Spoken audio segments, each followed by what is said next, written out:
सबसे पहले print media, electronic media के माध्यम से सिवान जिले के समस्त जनता जनार्दन को देश के यशस्वी प्रधानमंत्री नरेंद्र मोदी जी को तीसरी बार बनने के लिए सिवान के जिला के तरफ से हम प्रधानमंत्री जी को धन्यवाद देना चाहते हैं, जनता को धन्यवाद देना चाहते हैं कि तीसरी बार देश के प्रधानमंत्री नरेंद्र मोदी जी को बनने का अवसर जनता ने दिया और यहाँ के सांसद को जिता करके जनता ने काबिल तारीफ़ काम किया। नरेंद्र मोदी जी के किए हुए कार्यों को उन्होंने मोहर लगाई। और आपने पूछा कि आपने विभागीय कार्यों को समीक्षा करने के लिए आप सिवान पहुँचे हुए हैं। मुझे बताने में खुशी हो रही है कि राज्य के मुखिया आदरणीय नीतीश कुमार जी के नेतृत्व में मंत्रिपरिषद का सदस्य होने के नाते मेरे कंधे पर अनुसूचित जाति जनजाति कल्याण विभाग, जिसमें सिवान जिले में 308 सृजित विकास मित्र का पद है, जिसमें 301 कार्यरत है और 6 किसी कारणवश रिक्त है। हमने 301 विकास मित्रों को कल ही सिवान में बैठक किया और बैठक करने के उद्देश्य यह है कि राज्य के मुखिया आदरणीय नीतीश कुमार जी, देश के नेता नरेंद्र मोदी जी केंद्र और राज्य से चलाए जा रही योजना कमज़ोर वर्ग के बस्तियों में अनुसूचित जाति जनजाति के टोले में पहुंचा कि नहीं, अगर पहुंचा तो मानक के हिसाब से चल रहा है कि नहीं, अगर नहीं चल रहा है तो क्यों, तो साथ में जिला कल्याण पदाधिकारी, हर प्रखंड में प्रखंड कल्याण पदाधिकारी, अनुमंडल कल्याण पदाधिकारी सभी लोग मौजूद थे। कल के बैठक से जो निर्देशित किया गया है विकास मित्रों को, जो पंचायत में सर्वाधिक जो अनुसूचित जाति की संख्या है, जहां 100 घर है और 500 आबादी है, उस मानक के हिसाब से उस बस्ती में एक सामुदायिक वर्कशीट देना है। कुछ पंचायत में तो प्रस्तावित है, बन भी रहा है, कुछ निर्माणाधीन भी है। अगर उस पंचायत से कहीं अछूता है तो हमने पदाधिकारियों को निर्देशित किया कि बहुत जल्द से जल्द आप प्रस्ताव बना करके भेजें। क्यों कि सरकार की चाहत है कि गरीबों की बस्ती में उनके शादी विवाह दुख सुख में एक भवन मुझे देना है। सरकार के पास पैसे भी उपलब्ध है, लेकिन अब तक विलम्ब हुआ है, तो इसको जल्दी से जल्दी पूरा किया जाए।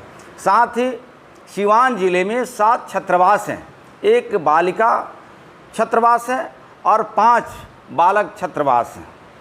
और उस छात्रावास को हमने औचक निरीक्षण किया। राज्य की सरकार ने उन बालक और बालिका को रहने के लिए आवासीय व्यवस्था, बेड की व्यवस्था, बेडशीट की व्यवस्था, कपड़े की व्यवस्था, सुबह का नाश्ता, दोपहर का भोजन, शाम का नाश्ता, रात का भोजन, इसके लिए पर व्यक्ति पर छात्र को 99 रुपया सरकार दे रही है।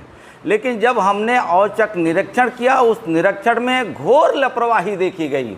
जैसे मैं उदाहरण के तौर पर बताना चाहता हूँ, ये बालिका छात्रावास में जब मैं गया तो शाम का मीनू नूडल्स देना था, लेकिन नूडल्स के जगह पर वहाँ दिखा चाउमीन बनते हुए।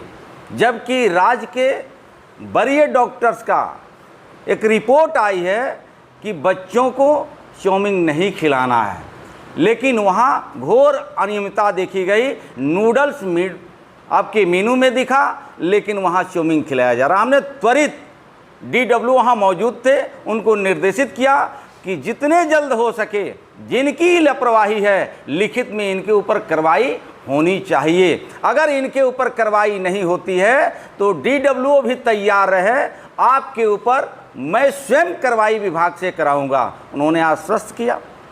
तो ये खाने का जो मानक था उसमें लापरवाही देखी गई।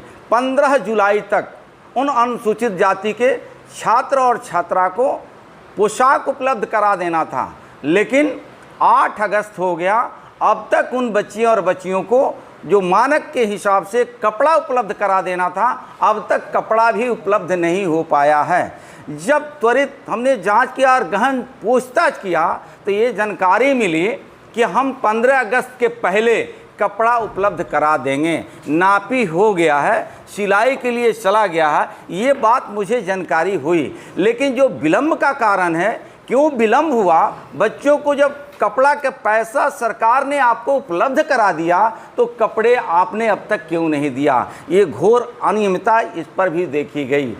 भोजन के साथ आवासीय जो व्यवस्था है, वहाँ जो जीविका दीदियों के माध्यम से, डीपीएम के माध्यम से जो साफ सफाई करना था, वो साफ सफाई भी घोर अनियमितता देखी गई। उस कैंपस में लगातार हमने एक एक जगह को निरीक्षण किया और देखने से लगा, प्रतीत हुआ कि यह कैंपस महीनों के बाद कभी यदा कदा सफाई हो जाता है, नहीं तो यत्र तत्र वहाँ दिख रहा। उसके लिए भी मैंने फटकार लगाया। आप में सुधार हो, अगर नहीं होता है तो सभी लोग तैयार रहे कि आपके ऊपर हम विभागीय कार्रवाई करेंगे। सर, ये तो लंबे समय से चलता रहा होगा, लेकिन जो जांच टीम होती है वो जांच नहीं कर रही होगी, इसी की लापरवाही है। आपने अच्छा सवाल किया है।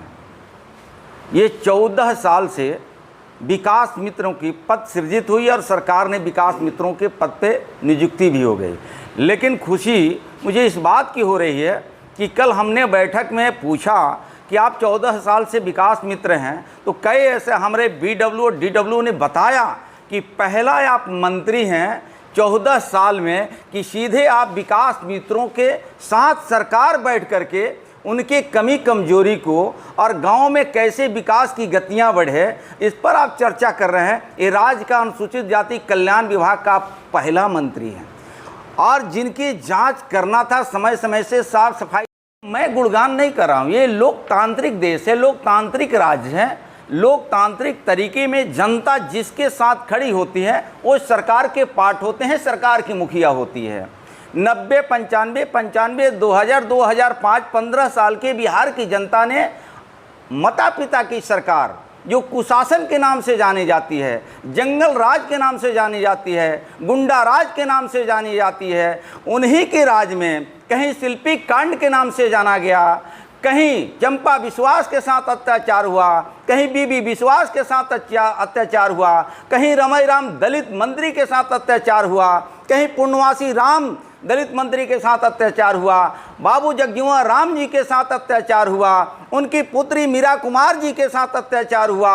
ये बिहार के दलितों के साथ साथ गोपालगंज जिला के जी कृष्णैया पूर्व जो हमारे अधिकारी हुआ करते थे उनके साथ अत्याचार हुआ। ये लंबी वृत्तांत है। ये महागठबंधन इस पर बोलेंगे क्या? बोलने का उनका हक है क्या? जनता ने ये कुशासन को हटाने के लिए 2005 में एनडीए को स्थापित किया और देश के और राज्य के जो नेता एनडीए के शासन जब बिहार में आई है तो रोड, पानी, बिजली, आवास, शिक्षा, सुरक्षा, सर्व समाज को जो विकास कैसे होगा उसको गति देने का काम किया। वो विकास का नाम ही विकास पुरुष और एनडीए का ये शासन है जो नीतीश कुमार जी के नेतृत्व में आज अमन चैन की ज़िंदगी बिहार देख रहा है। नहीं तो पूर्ववर्ती सरकार के वो हालात इन लोगों ने बना के रखा था। जनता की लोग बात करते हैं, दलित की बात करते हैं, पिछड़ा की बात करते हैं और सत्ता में आते हैं तो परिवार की बात करते हैं। हम तो आपके माध्यम से धन्यवाद देना चाहते हैं राज्य के मुखिया आदरणीय नीतीश कुमार जी को खुद मंच से कहते हैं कि मेरा परिवार बिहार के 13 करोड़ जनता परिवार है।